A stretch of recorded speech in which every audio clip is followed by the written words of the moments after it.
Pessoal, o objetivo aqui é provocar o Rocha. Bom dia, né? O Rocha é o seguinte: nem a Bíblia, nem o capital, o que vale é o Diário Oficial, no sentido do governismo. O PSD, Tancredo dizia isso, Tancredo dizia que o PSD não seguia nem a Bíblia, nem o capital, mas seguia o Diário Oficial, que era sempre governista, que é meio o centrão nosso aí. Eustáquio acordou com a metralhadora hoje, dando várias sugestões. Eu anotei aqui: G7, Amapá Petróleo, Dallagnol, Collor, PSOL no arcabouço fiscal, Tenente-Coronel Cid, subsídios para comprar caminhões, né? O governo já fez isso, já se mostrou, todo mundo avaliou isso negativamente e agora voltou essa ideia. É inacreditável, inacreditável. Aí quando volta a ideia, o pessoal diz: agora vai ser diferente, agora vai dar certo. Eu não acredito que o Eustáquio queira falar mal do pessoal. Isso eu não acredito. Isso deve ser armação sua, Alberto. Não, do PSOL não. Eu quero falar da questão do Amazonas lá do petróleo. Mas espera aí, Eustáquio, cá entre nós, se tem petróleo, se o petróleo está lá, tira, porra, e vamos usar. Ó, o, Ô, o, Eustáquio, tem que tirar e ô, usar. Roberto, eu já te respondi no grupo lá, que é o seguinte: você fala assim, tem jazida de petróleo, vamos tirar.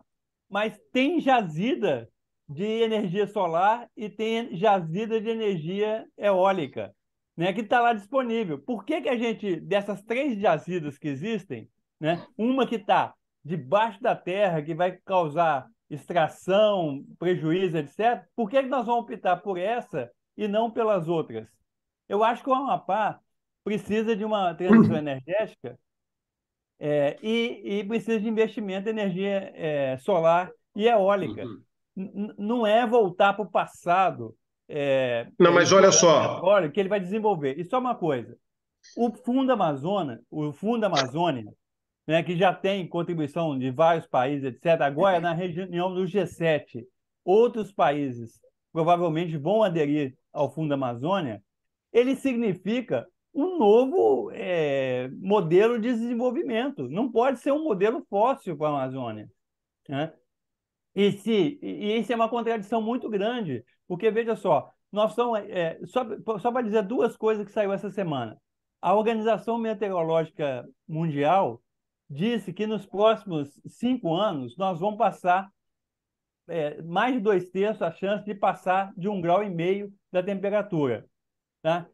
Um outro estudo que saiu essa semana mostrou que os lagos do mundo, é a primeira vez que demonstrou isso, os lagos de água doce do mundo estão secando, tá? E o Berkeley Institute falou que esse ano de 2023 provavelmente tem uma grande chance de ser o ano mais quente e 2024 vai ser muito mais quente por causa do El Niño. Então, nós estamos com um problema de uma crise climática violenta, que o IPCC falou que é uma ameaça existencial para a humanidade.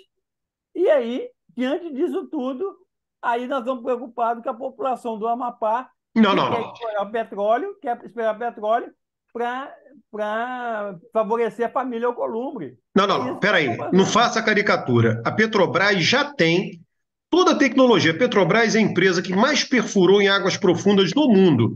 Então ela chega lá, faz com o pé nas costas isso, ô Eustáquio. Não é diferente você, porra, começar um negócio do zero. Uma coisa não exclui a outra, o solar, do eólico, né? Mas se tá lá a jazida, vai supor, e quem sabe isso aí não é muito maior do que já se projetou aí, a gente não sabe, né, cara? Sei lá, fazer com o impacto ambiental o menor possível, fazer a Eu, coisa. Eu Eu acho que não. o petróleo é o passaporte para o futuro do pretérito. É o futuro do pretérito. É voltar atrás. Nós temos que abandonar, ô, Roberto, o mundo tem que abandonar urgentemente o consumo de combustível fóssil. Se não fizer isso, o mundo está perdido. Nós vamos ter um aquecimento global descontrolado, a Terra vai ficar Mas inabitável. você É isso sabe que que nós vamos. todos os catastrofistas erraram. Você sabe disso, né, Eustáquio? Todos os catastrofistas erraram. Você sabe disso. Não, não sei disso, não.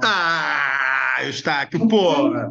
Você Tem sabe. Roberto, gente, não é assim, não tem, é assim. tem gente que Veja, falava. hoje, por exemplo, a Folha destaca uma coisa que o Liberação fez um mês atrás: o massacre de insetos. Hoje a Folha foca a questão das abelhas. Bom, a gente está vendo que o massacre de insetos, o massacre das abelhas do mundo afora, podem trazer calamidades ecológicas e alimentares, inclusive, terríveis. Então, isso que o Eustáquio está falando não é simples catastrofismo. Também nunca a humanidade explorou tanto os seus recursos naturais quanto nas últimas décadas, até por expansão das fronteiras econômicas, etc. Então, acho que essas advertências são muito importantes. Assim, eu não tenho dúvida, concordo com tudo que o Eustáquio fala em matéria de mudança da matriz energética e tudo. O que eu não gosto muito é da manipulação que se faz. Por exemplo, essa notícia da presença da Petrobras nesse local foi inicialmente divulgada pelos jornais como se a Petrobras fosse explorar petróleo na bacia do Amazonas, o que é uma mentira absurda, A né? Foz, ó, Foz. Foz do Rio Amazonas, o que é uma mentira absurda, né? Não tem cabimento fazer uma afirmação dessa. Mas dizem que tem corais lá. Tem corais ou não tem corais aonde é essa exploração? Não, primeiro que não é na Foz do Rio, certo? É lá a 540 quilômetros, oceano adentro. Parece que é bem distante. É como se você dissesse que a exploração de petróleo em Araucária, aqui na região metropolitana de Curitiba, fosse na Foz do Rio Iguaçu, lá em Foz do Iguaçu. Quer dizer, é um negócio que não tem cabimento. Acho que. E o segundo ponto é o seguinte: a exploração de petróleo no Amapá não é para resolver o problema do Amapá, né? É para resolver o problema de autossuficiência de petróleo do Brasil, né? É mais um lugar onde a Petrobras vai explorar petróleo para atingir o objetivo que é tornar o Brasil autossuficiente em tudo no petróleo, inclusive na industrialização dos derivados do petróleo. Esse é o segundo ponto. Então, lógico, o Amapá vai receber royalties como os outros estados recebem, né? Onde tem exploração na costa. Então, na verdade, vai ser uma exploração lá na costa do Amapá, distante do continente, e eu acho que isso aí tem que ser discutido com mais sobriedade, com mais racionalidade. A questão da mudança da matriz energética no mundo, eu concordo, só que é o seguinte: nós vamos começar isso, né, abandonando a possibilidade de explorar o que a gente tem de potencial de petróleo, né, para fazer o país crescer, para desenvolver o país soberanamente. Eu acho que isso aí tem que refletir com mais cuidado. Agora, óbvio que se vai ter um pedido da Petrobras para explorar extração de petróleo nesse local aí, tem que seguir a cartilha do IBAMA, tem que ver lá se todos os requisitos foram cumpridos, se todas as exigências de segurança, de proteção do meio ambiente, se tem coral, se não tem coral, né? Se esse coral que está lá. Então, aqui, esses dias atrás, eu fui participar de uma reunião que tem um empreendimento aqui em Curitiba para ser liberado, e o Ministério Público está criando um problema sem sentido, né? Mas e aí tinha lá uns militares na reunião, e aí um dos militares aproveitou que estava presente na reunião o pessoal do Ministério Público e fez uma reclamação: olha, tem aqui uma árvore que a gente não foi autorizado a cortar perto aqui da pista do aeroporto, e essa árvore ela torna inútil 200 metros da pista por cada árvore, né? E por que a gente não consegue cortar essa árvore? Aí alguém perguntou: mas que árvore é essa? Não, é um eucalipto. Aí o cara do Ministério falou: mas não tem que cortar mesmo, nós temos que radicais em relação a isso, a árvore está lá, não sei o quê. Aí alguém falou assim: olha, escuta, essa árvore é do Canadá, certo? Se fosse Austrália. Se for, da Austrália, sei lá, se fosse um araucária, né, um IP, centenária, um tudo IP. bem, mas uma desgraça uma desgraça de um pinus que não nasce nem bromélia colada nele, aquilo é seco, liso, nada se cria ali. Então é o seguinte: a gente tem que tomar cuidado com os extremos, né? E nós temos muito extremo no Brasil. No Brasil há um extremismo subdesenvolvido ambiental. Uma opinião sem fundamento, uma opinião exacerbada, radical, fundamentalista. Isso há. né? E como há também gente querendo destruir a Amazônia. Então, Ô, nós temos que Eustáquio, nos orientar pela ciência. Ponto. mas é fato que essa exploração seria muito mar adentro, sei lá, foi o que o Rocha falou, mais de 200 quilômetros. É longe Não, pra caramba. 540 quilômetros, gente. É, muito longe. Mas eu acho que está em jogo. Tudo bem, podemos discutir a questão do Agora, famoso. Eustáquio, só para eu concordar com você definitivamente, acho que uma coisa não exclui a outra. O governo tem que É, disponibilizar sim. recursos para tornar o Amapá independente de energia fóssil. Vamos fazer lá um parque eólico, um parque Há anos atrás, aí, há pouco tempo atrás, o Amapá teve um de apagão. Se captação lembra que o de Amapá teve um energia apagão no solar. Amapá? Exatamente. Vários. Uma coisa não exclui a outra. Acho que o BNDES, eu falei aqui agora, o Rafael Greca comprou agora aqui em Curitiba 28 ônibus elétricos. Tá? Subsidiado Eu ou não? acho, Foi subsidiado? não sei se foi subsidiado. Assim, também não importa. Eu acho o seguinte: se for, eu acho que ele deveria trocar toda a frota. Certo? Porque é o seguinte, não porque é bonito, porque a energia. É o seguinte: o único jeito que você tem efetivamente de baixar a tarifa no transporte coletivo urbano é tirando o óleo e colocando a energia elétrica. Você vai reduzir a manutenção, não tem consumo de combustível, certo? Então você consegue derrubar o preço da tarifa e melhorar a vida do povo. Então, eu acho que por isso a gente tem que. Se fosse o Lula, o governo do Lula, eu colocaria quantos bilhões é preciso para fazer isso. Vamos colocar, pelo menos nas capitais, vamos trocar e tirar o combustível dos ônibus e colocar energia elétrica. Gente, deixa eu falar uma coisa aí. Eu acho que essa discussão toda é muito rica, muito importante, mas para mim é jogo jogado. Quer dizer, na hora que a Marina bate o martelo numa coisa, a Marina tem um poder simbólico e efetivo gigantesco. Como diz hoje, não sei qual jornal, e é o óbvio, assim, se a Marina sai do governo a partir de um conflito, o governo brasileiro perde muito da sua imagem internacional. Ele vai ser comparado ao Bolsonaro nessa questão. Então, não é mais 2010, 2008, 2012. Não é mais Dilma querendo passar como um trator em cima do meio ambiente. Não é mais Belo Monte vai acontecer. Não, não é. Nós estamos, nesses 10 anos, duas pautas mudaram muito. As pautas de inclusão das minorias, que é o próprio PT estimulou muito no governo, e a pauta ambiental ainda mais. Em termos de nossos mercados, parceiros, financiadores do Fundo Amazônia, isso é decisivo. Então, eu acho que a nossa discussão é boa, positiva. Eu não sabia que era 540 quilômetros da costa, do Amazonas, mas, para mim, é jogo jogado. E acho que talvez até estranhei o fato do Randolph, que é um sujeito muito decente, muito capaz, se exonerar, deixar na rede. Talvez o conflito interno tenha sido mais difícil, talvez a Marina seja muito. Ele perdeu espaço internamente. Ali o motivo é outro. Ele deixou nesse. Agora, Renato, tem uma coisa o seguinte: ontem eu entrei no Twitter do Randolph, sentaram o pau nele, né? O pessoal, eleitor dele, por essa coisa aí. Inclusive, disseram que ele estava fazendo igual o Ricardo Salles. Ele teve que responder isso, entendeu? Então, assim, as coisas mudaram um pouco. Agora, eu não acho que seja jogo jogado assim tanto, não, viu, Renato? Eu acho que vai acabar havendo. O que a Marina fez foi o seguinte: olha, vai ter que ter exploração, porém, ela vai ter que ter cuidados que antes não existiam. Eu acho que é basicamente isso que vai acontecer. Né? Só a informação, Renato, o Alckmin, que está na presidência da República, né, que o Lula está no Japão e Hiroshima, ele vai reunir agora de manhã com o ministro das Minas e Energias e na parte da tarde ele vai reunir com a Marina, separadamente. Tá? E dentro do governo parece que tem uma reação muito grande. Eu tenho uns amigos lá no Amapá, o Amapá está em polvorosa.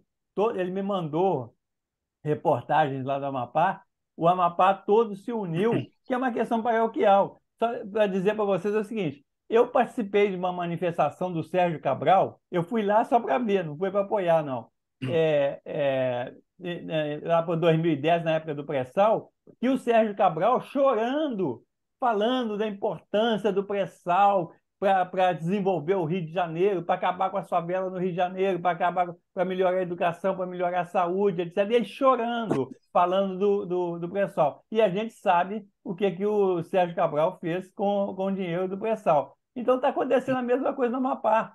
O Amapá, a família Alcolumbre, e os interesses paroquiais do Amapá estão se colocando acima dos interesses do Brasil. E o estranho disso tudo é o Randolph, porque o Randolph vai sair completamente queimado, porque não é possível um ambientalista defender uma coisa dessa. Se for um desenvolvimentista defender isso, tudo bem, mas um ambientalista defender a exploração e a manutenção da economia Eu fóssil. achei estranho o Randolph não entrar no STF contra essa decisão, que ele entra no STF contra tudo, entendeu? Ele podia ter entrado já no STF contra essa decisão. Não, mas Né? o Amapá vai entrar. O Amapá vai entrar. O Amapá eu está acho entrando. péssimo, eu acho péssimo que se politize essa discussão nesses termos, de que é da família, porque afinal de contas quem vai explorar o petróleo é a Petrobras, né? Pode ter certeza que a família Mas Colombo quem vai roubar ganhar são os muito políticos. dinheiro, vai ganhar Tudo muito bem, mas dinheiro. assim, quem vai. Não, Igual o Sérgio assim, Cabral aqui no Rio. quem vai. Gustavo, eu não usaria o termo interesses paroquiais, porque são tão paroquiais quanto os interesses de São Paulo, de Minas ou do Rio. Quer dizer, cada estado tem seus interesses, e pode ter os interesses locais, os interesses do Amazonas.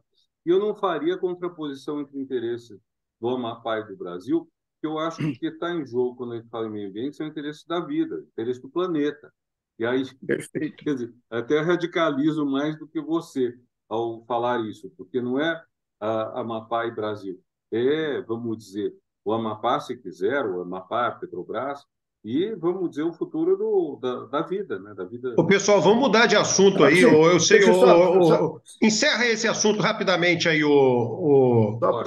só para finalizar, para dizer o seguinte, que eu porque tem mais concordo assunto. O dia está movimentado. sim, eu concordo com o professor e acho mais, certo? Que a questão é do interesse do planeta, da humanidade e tal. Por essa razão é que eu acho que essa discussão ela tem que ser a mais técnica possível, desideologizar e despolitizar e desparoquializar. O IBAMA tem que ir lá, tem que verificar se existe viabilidade técnica de exploração, se é possível, e se isso for possível, o IBAMA tem que dar um parecer liberando, ou não. Nós temos que nos vincular à ciência. Né? Eu acho isso, minha opinião é essa. Agora, só para terminar também, é o seguinte: o Lula está lá em Hiroshima, né, na reunião do G7, e um dos temas em pauta é o Fundo da Amazônia. Agora, não tem ilusão. Se o Brasil optar pelo modelo fóssil de desenvolvimento da Amazônia, né, o Fundo da Amazônia vai minguar. Não, mas, porque ninguém vai investir no Fundo da Amazônia para tirar petróleo. Não, mas Eustáquio, aí que tá. Eu acho que essa opção não vai existir, porque não tem que ter essa opção, certo? Nós vamos explorar. Assim, a Amazônia, ela tem que ter nível de exploração de madeira, por exemplo. Nós temos um problema no Brasil que as pessoas querem a floresta lá como se fosse um bibelô. Ninguém põe a mão. Isso é um erro, né? Porque a floresta precisa ser manejada, até para o bem dela. Né? E para o bem dela e as pessoas que fazem isso obtêm proveito, né? Não só na agrofloresta, que o MSC está fazendo muito bem em muitos lugares do Brasil, mas também exploração de madeira. Né? O Brasil é exportador de madeira, e essa madeira retirada com a técnica certa, de modo adequado, ela é uma fonte de riqueza para o país. Né? Então, assim, eu acho que esse debate é muito contaminado com ideologia, entendeu? Vamos dar uma pancada no pessoal aqui, que teve a votação ontem, anteontem, essa semana, do requerimento de urgência para votar o arcabouço fiscal, e três partidos votaram unanimemente contra. Partido Novo, o PSOL e a Rede. Né? Nem o PL votou tão contra, enfim, a grande maioria, mas o PSOL está lá, está no governo, não está no governo. O que o PSOL quer da vida? Né? Vai ter uma coisa do arcabouço. Só para completar, né, Alberto, é o seguinte: é a questão da candidatura Boulos em São Paulo. Né?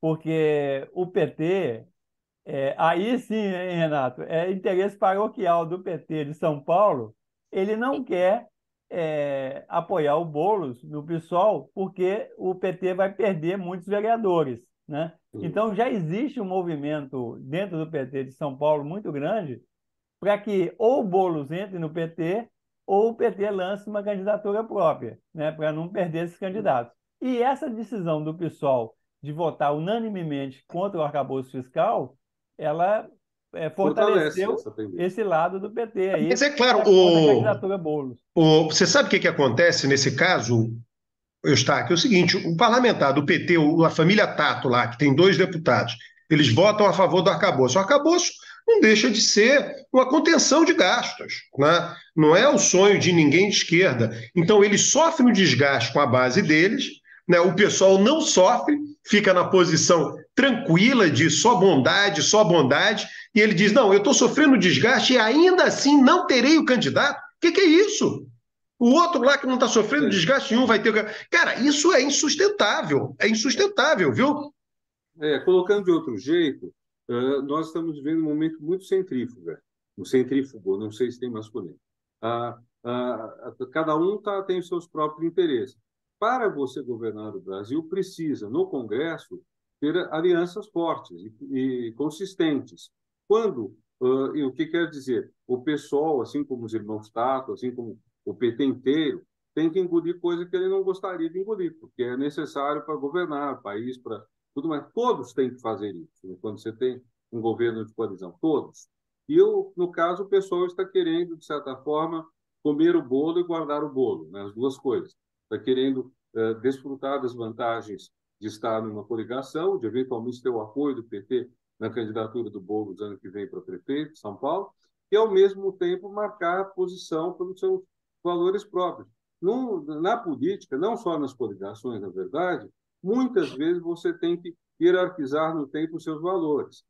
Você diz: eu vou fazer isso, mas a longo prazo. Mesmo essa história da Foz do Amazonas, o que o Rocha estava, aparentemente, pelo que eu entendi, sugerindo é o seguinte: explora o petróleo dentro de condições muito mais restritas, menos do que a Petrobras quer, mas com todas as garantias de segurança, etc. E tal. É um pouco isso que se faz na política. E o pessoal, nessa altura, está jogando de outro jeito. Enfim, me parece assim, um pouco esse estilo que em todo caso, em todas as situações, nós vamos fazer revolução, independentemente da revolução ser viável ou não. Agora, só para provocar o Rocha também, no PT, o Lindenberg e a Gleisi quase votaram contra. Aí o Lula foi lá e falou assim: não, no PT não, no PT todo mundo tem que votar no arcabouço. Não, é o seguinte, Então, o isso pessoal. gerou muito problema também. Mas é o seguinte, o pessoal, eu gosto muito, eu conheço a Gleice, sou amigo dela há muitos anos, né, já até perdi a conta dos anos que a gente tem amizade, e o Lindeberg menos tempo que a Gleice, mas eu conheço, gosto muito dele. Ele tem uma posição ideológica mais parecida com a posição do Requião, certo? Aquele outsider que fica e faz crítica dentro, né? Diferente do pessoal, né? Que quer ficar dentro e não tem compromisso com a votação. Então, o que o Lindenberg fez foi fazer críticas, que eu acho que ele tem direito, é legítimo, né, ao arcabouço. Eu sei que tem gente do PT que fica muito afetado com isso, mas, enfim, ele está fazendo crítica e está tensionando para que o partido vá mais próximo das posições que ele defende. Isso é razoável, é legítimo. A Gleisi não, a Gleisi, ela não, as críticas que ela fez foi lá atrás, no comecinho, depois ela se aliou, ela é uma aliada do Haddad, né, na tarefa de aprovar o arcabouço tal como o Haddad definiu, né? Agora, no caso do PSOL, é o seguinte, gente, o PSOL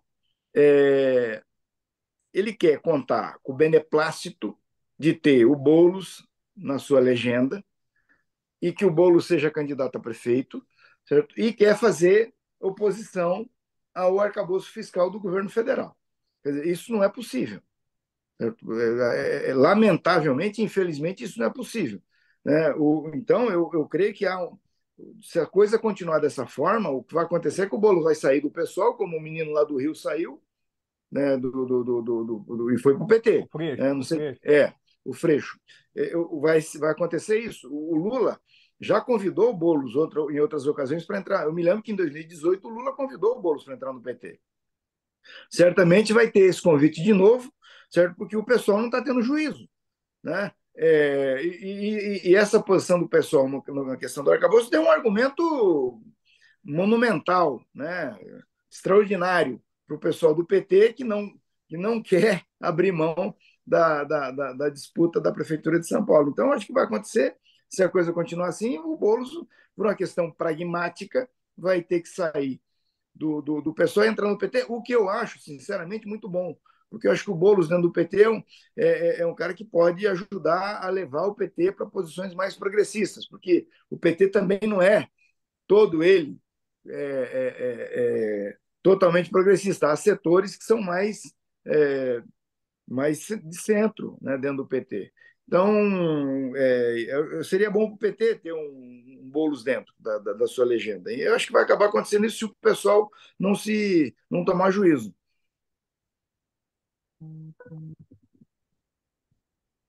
Uhum.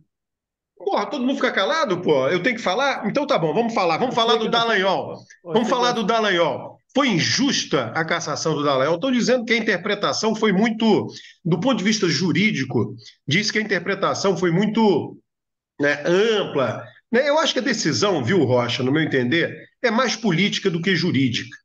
Né? Foi unânime, foi basicamente o sistema político dizendo o seguinte: ó, tira esses caras daqui. Eu só espero, tá feito, eu só espero que o próximo seja o Moro. Parece que o Moro está numa situação complicada, pelo que eu soube. Porque a situação do Moro é a situação de. Né, foi a coisa de uso indevido do recurso, não foi isso? Abuso do poder econômico. O Moro está falando que vai deixar o país, vai para o exterior? Se ele renunciar, quem assume é o suplente dele. Isso daí pode ser uma manobra para ele manter o mandato próximo dele, digamos assim, entre aspas, né? E se ele não renunciar e for cassado, aí quem assume é o Paulo. Quem foi o segundo mais votado aí no Paraná? Paulo Martins. PSD. Paulo Martins, Paulo Martins. É o seguinte, o que aconteceu aqui é que você pode não gostar da decisão do tribunal, mas tecnicamente ela é uma decisão fundamentada e muito legítima. Né? Você pode achar alguém que encontraria uma outra solução, como o Tribunal do Paraná encontrou. O Tribunal do Paraná, também por unanimidade, julgou improcedente a ação que pedia a cassação do Dallagnol. Houve um recurso para o TSE, o TSE deu provimento ao recurso e julgou procedente a ação e tirou o Dallagnol do mandato do Dallagnol.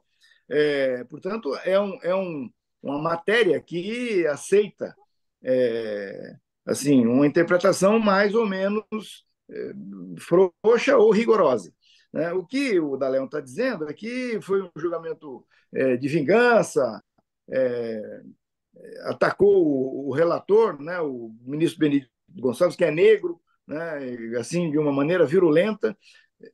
Assim, eu não vi ninguém reclamando aqui com essa virulência quando o Tribunal do Paraná julgou improcedente a ação, né, podendo julgar procedente. Porque alguém pode dizer, não, o Tribunal do Paraná julgou improcedente a ação porque ele é lavajatista. A maioria dos ministros, dos juízes aqui eram simpatizantes do Moro, da Lava Jato, e julgaram improcedente a ação e beneficiaram o Dallagnol. E o TSE não é, e aí julgou procedente e cassou o Dallagnol.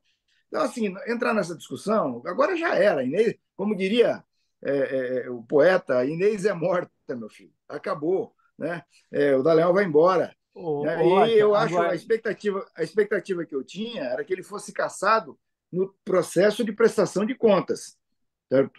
Assim como o Moro, porque, de fato, as imputações que são feitas aos dois na questão da prestação dos gastos de campanha são muito graves, né? De que eles explodiram e muito. Mas pelo que eu entendi, Rocha, o Moro é porque ele arrecadou para presidente em outro partido e levou o arrecadado dele para presidente para a campanha de senador. E isso não podia ser feito. Nos dois casos, Alberto, os dois tiveram uma pré-campanha. Vamos lembrar que um sai da magistratura, o outro sai do Ministério Público. Para quê? Para ser candidato, certo? Então foram para o Podemos, os dois. E lá no Podemos, o partido liberou dinheiro para o Dallagnol e liberou dinheiro para o Moro. para eles fazerem campanha. O Moro, candidato a presidente, e o Dallagnol, deputado federal. E aí se desenrola esse negócio e tal. O Moro sai do Podemos, gastou um monte de dinheiro no Podemos como candidato e foi para o União Brasil. Né? E aí foi candidato no União Brasil. Na prestação de contas, o que se diz é que ele estourou o limite no União Brasil e, além disso, não incluiu na prestação de contas os gastos que ele teve no Podemos. Né? Portanto, ele gastou muito mais do que ele poderia gastar. E é uma infração grave. Aquela senadora do Mato Grosso perdeu o mandato de senador por causa disso. Né? O Dallagnol, a mesma coisa. Então, tem umas coisas de repasse de dinheiro do partido para escritório de advocacia, recém-criado, de pessoas ligadas a ele, agência de publicidade. Tá? Isso está lá no processo, entendeu? E o processo vai ser instruído, vão produzir provas, vão ouvir testemunhas. Eu imagino que o ano que vem, até o final do ano que vem, esses processos sejam julgados. O Dallagnol, parece que essa decisão aí do TSE, ele não perde ele não foi tornado inelegível. Eu acho que vai ser. Não, eu acho que foi. Pelo que eu entendi, vê isso aí. Eu falei com o advogado eleitoral, disse que é inelegível por 8 anos. Pois é, mas assim, ainda que ele não seja tornado inelegível aí, ele poderá ser tornado inelegível nessa ação de prestação de contas, porque ela não perde o objeto, ela vai seguir. Né? E a do Moro também. Então, eles têm esse problema, que não é um problema simples, trivial, é um problema grave, que inclusive tem um precedente daquela senadora do Mato Grosso, entendeu? Então, assim, eu acho que eles estão com um problema, e aí tem a questão política que vocês falaram aí, que é o seguinte: vamos dizer que hoje a boa vontade com a Lava Jato, a boa vontade com o punitivismo, com o lavajatismo, persiste lá na Rede Globo, do Merval Pereira, daquele que é comentarista de economia e fala, entende de voo de muriçoca até de tracação de navio, né? Aquele outro que fala lá também. Hã? Valdo Cruz? Não, aquele que Camarote? fala de economia. Camarote? Camarote, não é? Não, aquele que fala na rádio, Sardenberg. Né? Mas ele saiu, não foi? Eu acho que sim. Ele saiu da Globo News. Entende de voo de muriçoca a atracação de navio. Fala de tudo. É isso aí, fala besteira. Porque todo mundo que fala de tudo fala besteira, né? Rocha, agora, a simpatia com a Lava Jato hoje é só ali. Fora disso, ninguém. E aí tem o Estadão na coluna, né, na editorial, talvez a Folha de São Paulo. E tirando isso, ninguém tem boa vontade mais com isso. Esses caras, Rocha, se eles forem para a marca do pênalti, eles vão bater o pênalti. Rocha, o Dallagnol fez uma reunião dizendo que ele foi caçado porque ele luta contra a corrupção. E do lado dele estava o Flávio Bolsonaro. Não, é piada, piada. Olha, Roberto, eu vi muita gente dizendo o seguinte: não, estão festejando a cassação do Dallagnol. Eu não festejei, certo? Porque para festejar você tem que abrir um champanhe, vai azedar o champanhe com uma porcaria dessa. Não tem cabimento. Então eu não festejei, eu quero que ele vá para o inferno, entendeu? Mas festejar, não festejei. Aí é o seguinte, mas eu vi muita gente escrevendo, e teve uma colunista da Globo que escreveu, falando, não, estão falando aí e tal. Esses caras, quando pegaram o Lula, ninguém falou nada, ficou todo mundo quieto. A Lava Jato se fartou de violar as garantias individuais no processo do Lula e ninguém falou nada. O Gilmar Mendes deu uma liminar que impediu o Lula de ser ministro. Tá? Por quê? Porque se ele assumisse o ministério, seria uma manobra para fugir do processo. Tá? Então, ele não deixou o Lula ser ministro porque, supostamente, o Lula estaria fugindo do processo. Então, o que o TSE fez agora foi o seguinte: não, Dallagnol saiu do Ministério Público supostamente para não ser punido no processo administrativo. E essa manobra é inaceitável, e aí caçaram o Dallagnol. Então é o seguinte: na hora que é contra eles, eles ficam chorando, na hora que é a favor, eles dão risada, se regozijam. É isso. Agora, pô, pegaram o Collor também. Podia ter liberado o Collor, né? Que doideira, hein, cara? Pô. Sabe, eu não estou acompanhando o que o Collor aprontou. Deixa eu falar se alguém ainda souber falar do Dallagnol, porque eu não falei, queria comentar um pouco. O caso do Dallagnol é interessante porque, bom, claro, o feitiço virando contra o feiticeiro, mas não só na letra da lei. É o próprio princípio. A lei ficha limpa, olhando retroativamente, não me parece ter sido uma grande contribuição para a democracia, porque ela faz parte de um certo processo de tutelar o exercício do voto por quem? Por um poder não eleito, que basicamente é a soma do judiciário com o Ministério Público, né? São dois poderes, são diferentes, um poder e meio, vamos dizer, mas, enfim, eles estão tutelando o voto do eleitor, e isso não é bom, em princípio, e é claro que aí começa a ter, desde as coisas muito óbvias, o cara foi condenado, então perde direitos políticos por tantos anos, até as coisas na ponta, quer dizer, ele renunciou antes para não ser condenado, também perde. Então, uma coisa que já está no direito brasileiro faz tempo. Já. Isso começou, acho que nos anos 90, a ter dispositivos legais nessa direção. Então, não é novidade, tudo isso está de acordo com a lei, me parece, mas o ponto que talvez seja crucial é esse, é a ideia de que pessoas mais sábias ou mais honestas, puras, poderiam decidir no lugar do eleitor que não é tão puro, tão honesto, ou, sobretudo, não é tão inteligente.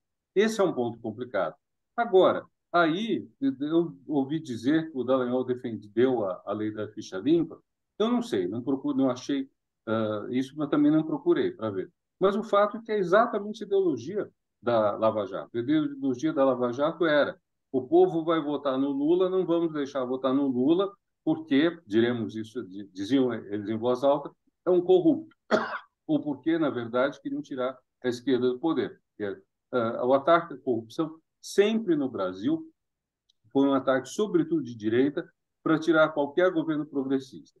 Foi uma forma de tirar Getúlio, eleito pelo povo em 1950, de tirar Jango, de tentar tirar Lula e finalmente prendê-lo, e de tirar Dilma. Sempre foi Teve esse o o Collor, argumento. né? Teve o Vocês Collor que vejam, foi retirado por ataque de corrupção, né? Que era de também é direita. verdade. É a exceção que confirma a regra. Agora, As, veja, as duas espera um exceções. pouquinho, Roberto. Tem uma direita que, de vez em quando, ataca o Getúlio, mas ela mistura dois Getúlios. Ela ataca o Getúlio da ditadura, que foi um sujeito que foi mais à direita, botou o Estado Novo, namorou com o fascismo e tudo, e ela ataca o Getúlio, mas querendo acertar no Getúlio eleito constitucionalmente, que fez medidas mais progressistas no governo dele de 1951 a 54. Então, mas, quer dizer, são várias questões, são assuntos que demandariam muita discussão, mas, basicamente, eu acho isso. Acho que, e outra coisa também, eu estou vendo a viuvez da Lava Jato vir à tona. Quer dizer, o Globo chegou a fazer um editorial, além de artigos, pelo menos 2 articulistas, Malu Gaspar e o Merval.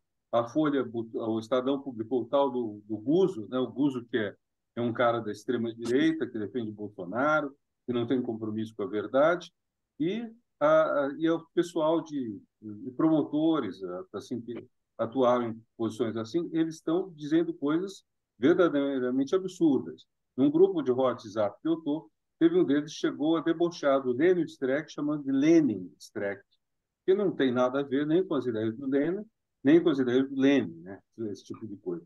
Mas, então, há um movimento aí, e eu acho que o último comentário que eu faria é: evidentemente, esse negócio vai ser muito utilizado. Por mais ridículo que seja o Dallagnol estar sempre junto com a extrema-direita e falar contra a corrupção ao lado do senador Bolsonaro, por mais ridículo que seja, eles vão botar essa narrativa na rua. Assim, eu quero só concordar. Eu fui contra a lei da ficha limpa desde o começo, porque eu tenho um princípio. Acho que quem tem que decidir é o eleitor. O eleitor decidiu, velho, acabou. Vamos fazer o quê? Né? Fim de papo. Você estabelece requisitos para registro de candidatura, né? As formalidades do processo eleitoral, o cara cumpriu aquilo, vamos embora. Ele tem direito de exercer o mandato. Aí começaram a criar, né, restrições além do razoável. Né? O cara é condenado no Tribunal de Contas, tá? Que não tem poder para dizer se prender ninguém, né? Mas aí a condenação do Tribunal de Contas virou um impedimento para a pessoa ser. Tribunal de Contas que nem é um tribunal onde tem o contraditório e ampla defesa. Olha que absurdo. Tribunal de Contas que, se você quiser produzir uma prova pericial na defesa de alguém no Tribunal de Contas, você não consegue, porque não pode. Não houve testemunha. Não existe ampla defesa no Tribunal de Contas. Mas aí começaram a usar a decisão do Tribunal de Contas para impedir a pessoa de ser candidato, por causa da lei da ficha limpa. Isso que o professor está falando. Então, eu sempre fui contra isso. Né? Agora, eles, o punitivismo deles é que trouxeram essas coisas para cá. Enfiaram isso no nosso arcabouço jurídico. E agora está aí. Agora, na hora que pega um deles, eles ficam reclamando, né? O tribunal só fez, talvez o tribunal tenha sido rigoroso na aplicação da lei, tá? E daí? Entendeu? Acabou. Fim de papo. Olha aqui, vamos mudar de assunto. Você queria falar do G7, não é isso, ô Eustáquio? Levanta essa bola aí que você acompanha coisas, muitas vezes que a gente não acompanha e são importantíssimas, né? A gente que. Não, Papo, a moço. última notícia aí, o Rocha vai tremer ali no Free de Curitiba, é que o Zelensky vai participar da reunião do G7, né? Isso não estava previsto. Eu acho que nem o Lula sabia que o Zelensky ia participar, né? E o Zelensky está hoje, eu vi aqui na notícia, ele está na Arábia Saudita, e da Arábia Saudita ele tá indo para o Japão. E parece que vai participar de uma plenária é, na, no domingo, né? E isso aí vai ser um teste, eu acho, muito grande para a posição do Lula, né? Que é essa questão de neutralidade, é, já que o G7 inteiro tem convicção de apoio ao Zelensky, né? E o Lula vai ficar meio isolado lá dentro, né? Dessa reunião. Eu estou curioso para saber como é que vai fazer, né? É claro que tem alguns outros candidatos, convidados, né, na reunião do G7. A Índia é convidada, o Vietnã é convidado, a Indonésia é convidada. Então tem toda essa agenda. E a outra coisa que eu queria chamar a atenção é o seguinte, que é uma reunião do G7 na Ásia, né? Por causa do Japão, que faz parte do G7.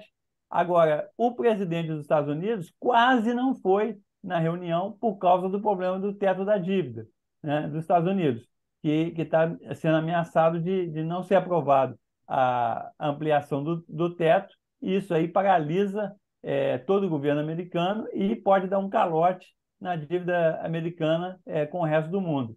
Então, o presidente Biden quase não ia, aí resolveu ir, e depois da reunião do G7 ia ter a reunião do que eles chamam de Quad, que são 4 países: Japão, Indonésia, Índia Não, não, não. O e Quad é Austrália. Estados Unidos, Austrália, Não, Nova isso. Zelândia e um Isso é. quarto.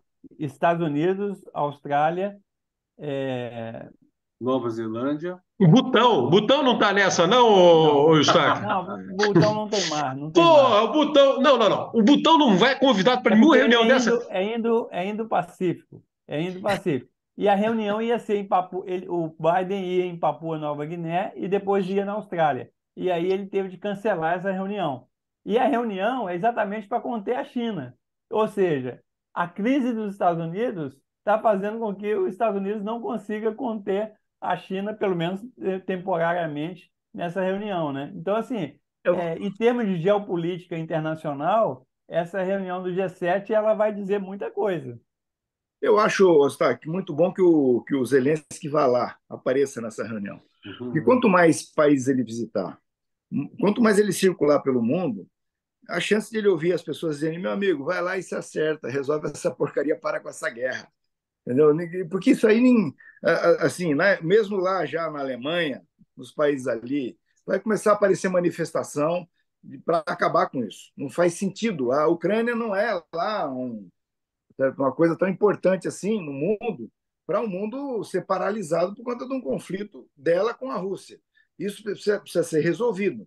O que o Lula vai fazer, eventualmente, se ele for confrontado com essa situação, foi o que ele fez em Portugal. Portugal, o ambiente era muito hostil ao Lula.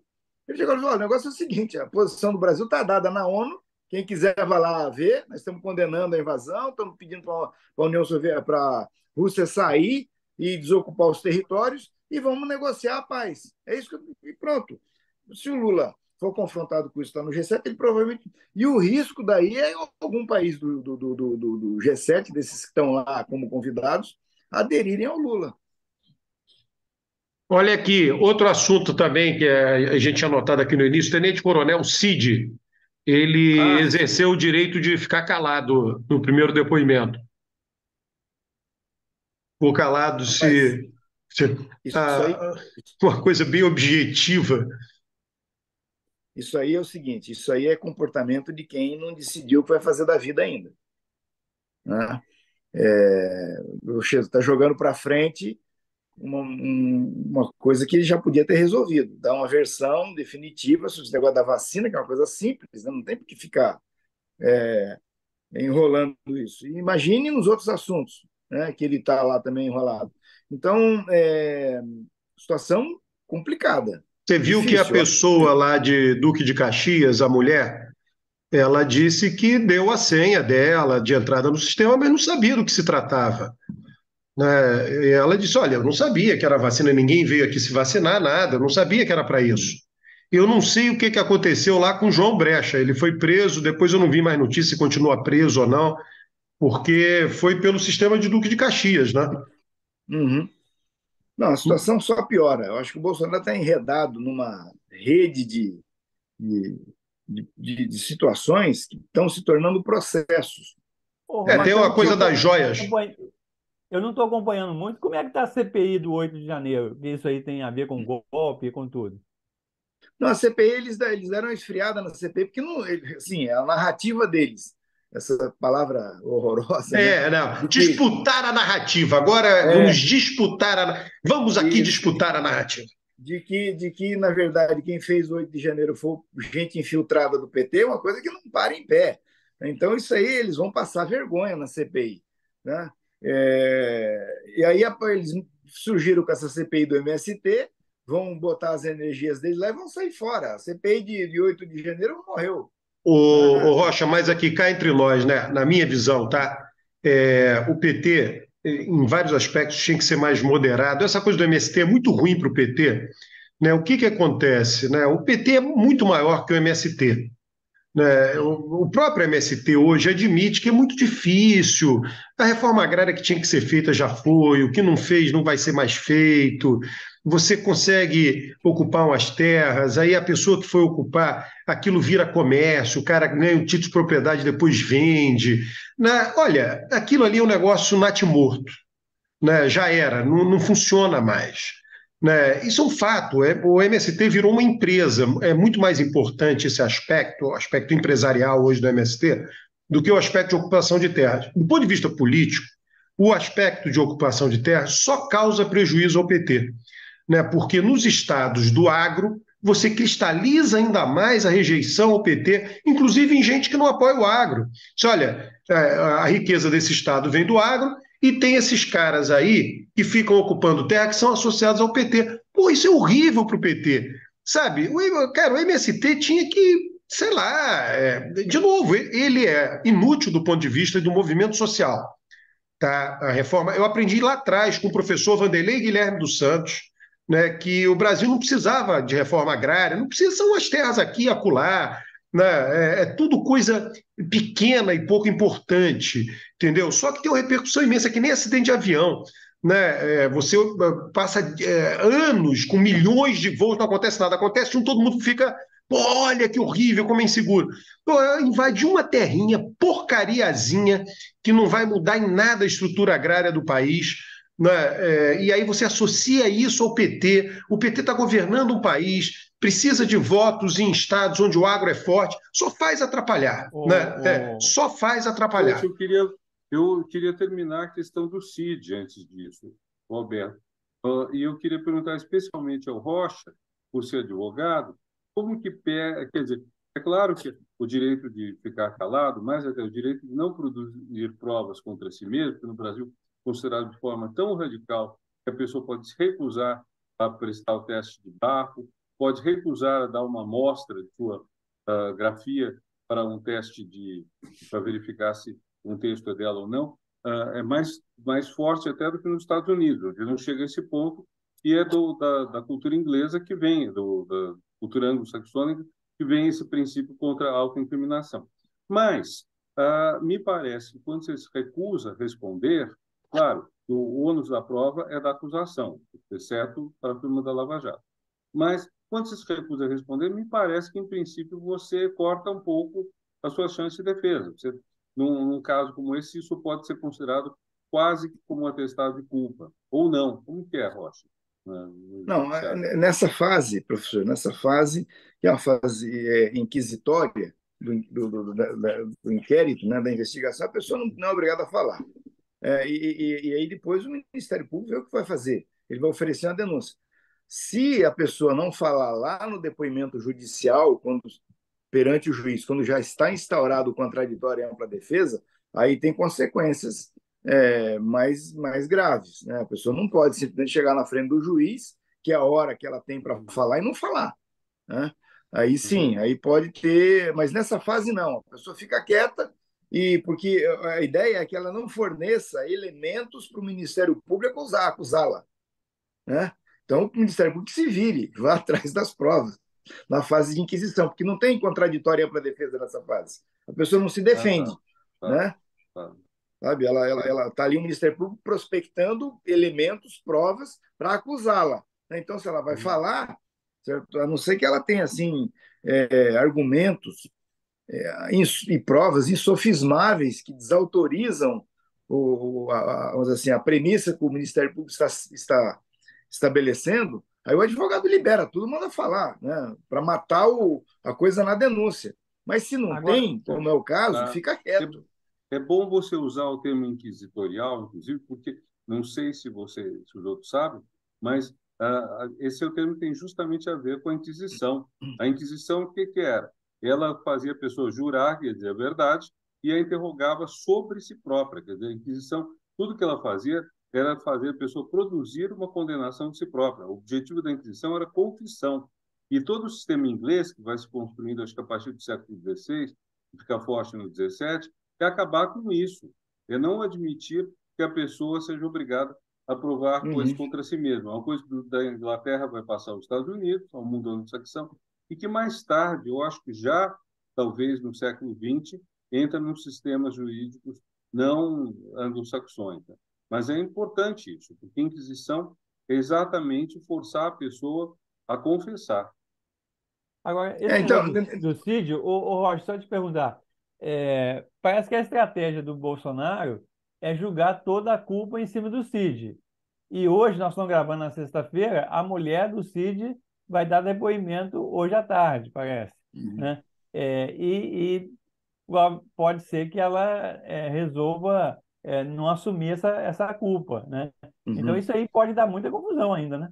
Pode, mas assim, só para complementar o que o professor disse, foi o seguinte: se você está sendo acusado de que um documento que você usou para fazer alguma coisa é um documento falso, aí você abre-se o inquérito e começa a investigar aquilo, e você tem uma prova insofismável que o documento é verdadeiro, o que você faz? Você vai lá no inquérito, perante o promotor, e apresenta o documento verdadeiro e acabou a conversa. Tá? Mas se você não tem essa segurança, se não tem esse documento, você fica quieto. Né? E se cala, porque senão você vai ajudar o Ministério Público. Essa aqui é a questão. Eu acho que se ele ficou quieto, certo? Tem que ver como é que vai ser o comportamento da mulher, porque ela não é acusada. Né? Ela vai ser ouvida como informante, né? E aí o que ela falar pode dar uma sinalização do que ele vai fazer depois. Né? Então agora nós entramos num jogo em que o Bolsonaro aparentemente está dizendo não tem nada a ver com isso, o cara fez por conta e responsabilidade dele. Né? E aí os advogados do Cid vão orientá-lo de uma forma que no sentido de relativizar as eventuais responsabilidades dele. Quer dizer o quê? Não, eu fiz porque eu fui ordenado, porque me mandaram fazer. Eu sou ordenança, mandou, eu fui lá e fiz, entendeu? Sim, a situação o Rocha, ele vai dizer o seguinte: Bolsonaro não me pediu nada. Eu saí na frente e fiz, né, porque eu intuí que se ele viajasse para o exterior, ele poderia ser barrado na entrada. Por que ele não falou isso já? Se é isso aí, ele já podia ter falado. Não, ele vai falar, foi intuição minha, eu fiz de livre e espontânea vontade, ele não me pediu nada. Mas se isso, ele já coloca a corda no pescoço. É isso que eu não sei se ele ou se a mulher dele vão querer, né? Porque o Bolsonaro está fazendo isso com todos, ele sempre está culpando o outro. A covardia dele é tão grande que ele faz isso, né? Então, que horas que vai ter alguém que vai dizer, não, eu não faço isso, sabe? Eu não coloco a cabeça... O Anderson Torres parece que essa é a grande questão, né? Quer dizer, se ele vai ou não vai assumir toda a culpa sozinho, né? Para salvar o chefe, né? A situação do Bolsonaro, gente, não é boa, viu? Ó, e Não é boa. apareceu agora, hoje, tá? É notícia de hoje, viu? Agora. A UERJ, no Rio de Janeiro, a Universidade do Estado, pagou 2,4 milhões a aliados do PL e a um dos principais assessores de Carlos Bolsonaro na Câmara do Rio. Né? Folha de pagamento, projetos, né? Enfim, Esse negócio da UERJ, isso aí é inacreditável. é. Inacreditável. Os caras usando a universidade como instrumento de fazer rachadinha. É uma coisa inacreditável, cara. Pois é. Então, isso daí, né, isso é uma coisa que vai, né,